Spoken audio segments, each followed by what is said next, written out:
What's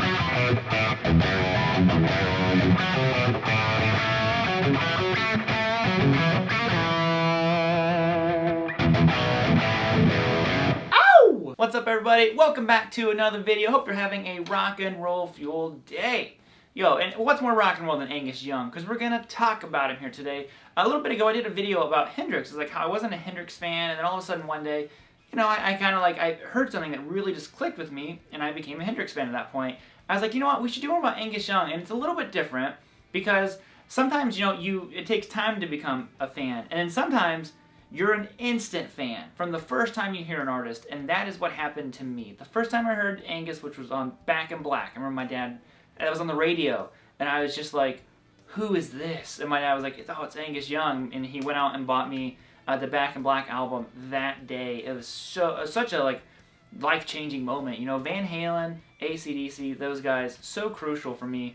And I thought, hey, you know what, maybe if you're not an Angus fan, maybe if you're not an AC/DC fan, I'm going to show you some little things that Angus does that's really cool that maybe will turn you into a fan. So here we go. Let's get it. Now, if you want tabs, that is all linked down below in the description. If you can check that out if you're feeling like it. But let's talk about melody. I think Angus is one of the most for someone who's very, very deeply rooted in that pentatonic blues scale, he's one of the most melodic players ever. Like I said, if you're not an Angus fan, listen to some of his solos. I'm going to focus mostly on Angus solos in this video. Maybe I do one about riffs a little bit later.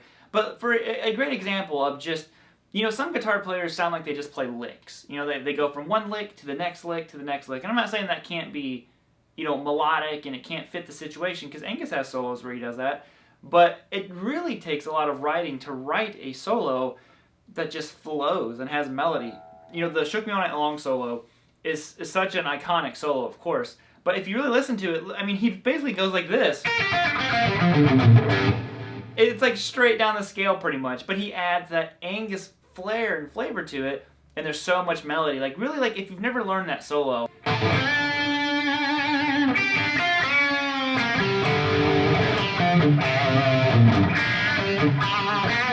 Okay, we're just gonna do that little section right there. And just like how cool that little part of that solo is. I mean, there's so much going on in such a short amount of time. As far as melody, phrasing, he's outlining a G minor chord right out the gate. You know, he's outlining the chord that everything's based around. We go to that 5th fret, bend it a full step up, and then he walks down kind of a standard pentatonic blues lick. But it's backwards. You know, a lot of times you're going, and it just adds to the melody. So it's 3 on the high string, 3 on the B, and then 6 on the B. Add that shake in there.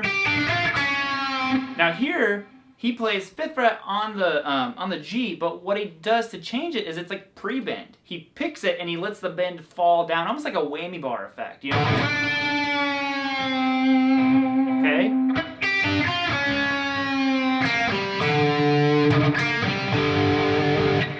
Now he's walking on the scale again, but he doesn't go like this.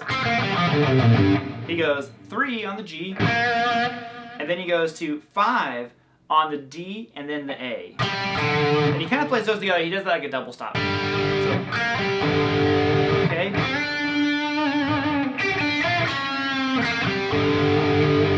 Okay. Now he goes straight scale, but again, it never, to me at least anyways, it never sounds like he's just playing licks. It's like it's one large strung together melodic line.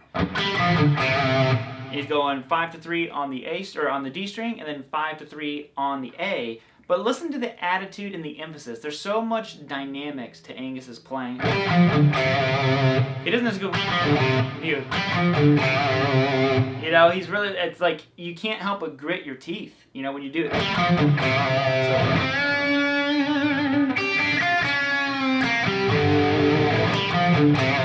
Now he just goes 6-3 on the low string. Okay.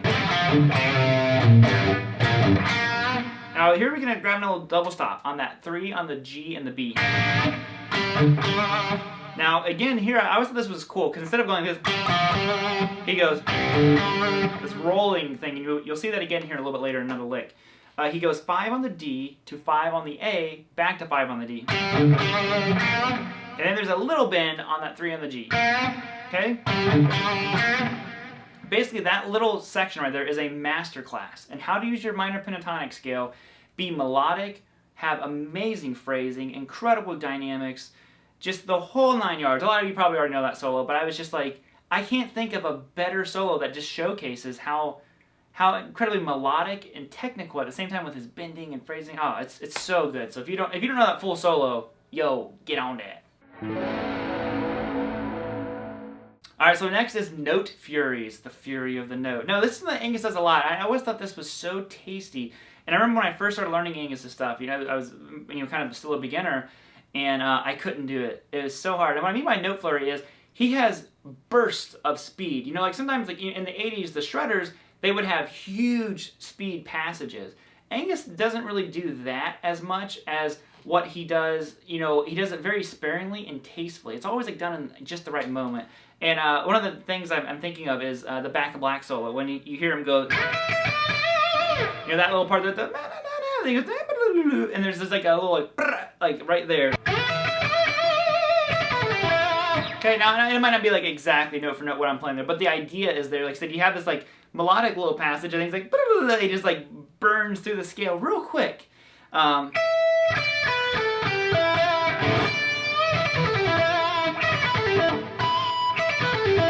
Okay, it's right there, that. So basically the lick I want to show you was this when he goes 12 on the B string and then 12 on the high string twice. Then you bend that 15 up, a full step, and then you do it again. And here's the lick. Okay, so I'm just straight pentatonic. It's 12 on the high string, 15 to 12, which is picked. Then I think he does a pull-off here. I think he goes 14 pull-off to 12 on the G, and then 14 on the D. Now, like I say, I'm not saying that's like the exact note for note verbatim lick, but that's just the idea of it.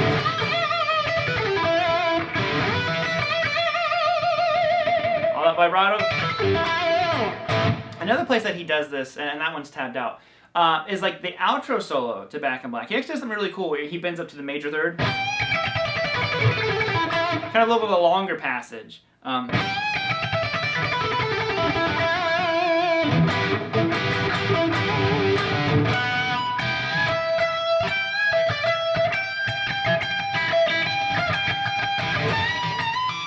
The outro solo, oh, there's so many great licks in that one too, but he does that little like, kind of like blistering fast thing. Again in that one. Alright, attitude-fueled blues. Now, I've mentioned this many times in videos. I don't consider myself to be a blues guitar player in any way, shape, or form. I've never really listened to a lot of the traditional blues guys. A lot of my blues phrasing and all that kind of stuff comes from Angus is probably the biggest out of everyone. And then Clapton, which is, of course, a blues guitar player, and SRV. And it's just little things from other players, Page and all that kind of stuff. But I would never consider myself to be a blues player. But I always loved Angus because he is just like, it's kind of like blues, to me anyways, blues turned to 11. It's that extra little, it's that rock and roll attitude with blues, and it is just the perfect little melting pot. And the lick I want to show you was this one right here. That right there, it seems simple, but it's actually a little bit tricky to play. And basically the way I'm doing it, and I'm taking it a little bit from his Thunderstruck solo. He does a lick very similar to this one in there. I don't know, I always just like, I heard that, the second I heard that, I'm like, yo, give me that lick, I'm bending up on 9 on the G. It's all pentatonic. And again, he's kind of rolling up. He does this a lot in his playing. A lot of times players roll their fingers down across the finger. Like that. Angus rolls up a lot, which I always thought was kind of... By up, I mean, I guess he's descending down with... Notice he did that in the Shook Me Not Long, too. But basically it's 7, so think B minor pentatonic, 7 on the high string, and go to the B, roll your finger, then you go to 10 on the B, 9 on the G. So there's a 4-note sequence with there.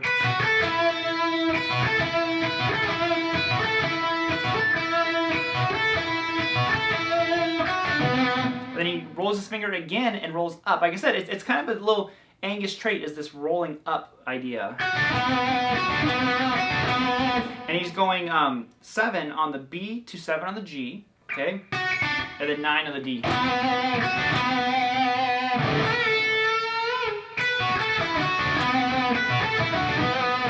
Okay? And I just always felt like they had so much attitude to it. It's just got like swagger to it. You're just like, you're just like, yeah, in your face.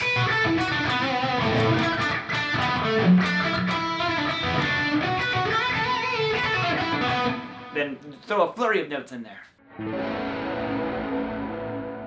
Now, Angus is probably, in my opinion, one of the best guitarists at bending. Man. And he has a very identifiable vibrato. Now, I think his vibrato is necessarily not for everyone because it's a little bit quicker at times, but his bending is second to none. It is crazy the amount of bending, just bends he has in his solos. Listen to, I played like the first part of Shook Me All Night Long.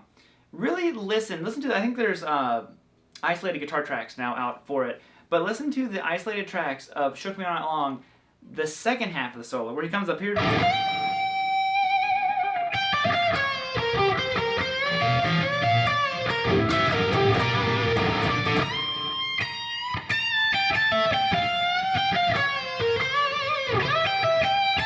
And there's a lick in there that I've never really known how Angus plays it. I should look up a video.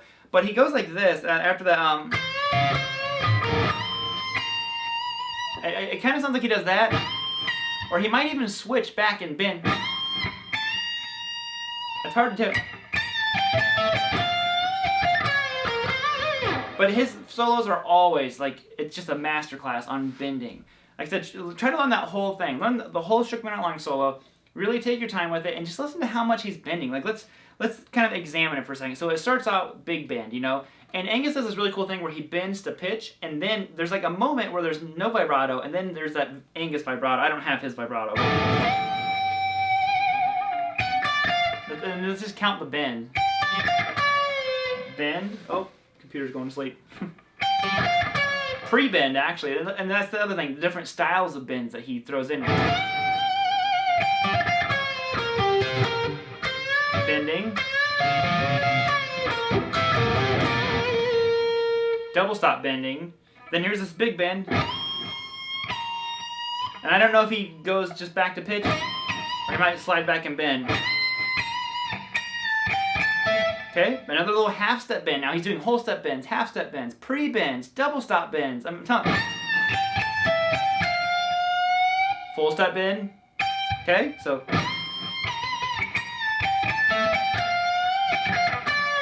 Another pre-bend. Okay. It's hard to start the solo in the middle. I have to start from like different checkpoints.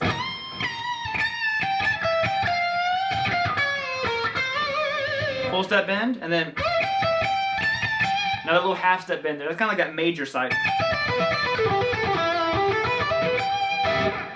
And you notice that Angus does this a lot with his bending. He kind of like bends between major and minor a lot. Listen to that. I guess you could almost view that as Dorian. But I kind of view that as more as being like G major and G minor pentatonic.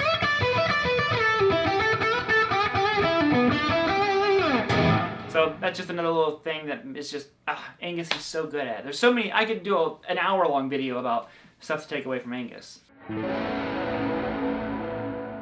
So there you guys have it. Get your Angus Young on. Maybe if you weren't an Angus fan, maybe give him a second chance. Go check out some of those solos, man. I'm telling you, there's so much. It's just, you know, you don't realize how much you've stolen from a guitar player until you're listening to your own solos back, and you're like, oh, that's awfully close to stealing that note for note from Angus, and I didn't realize that.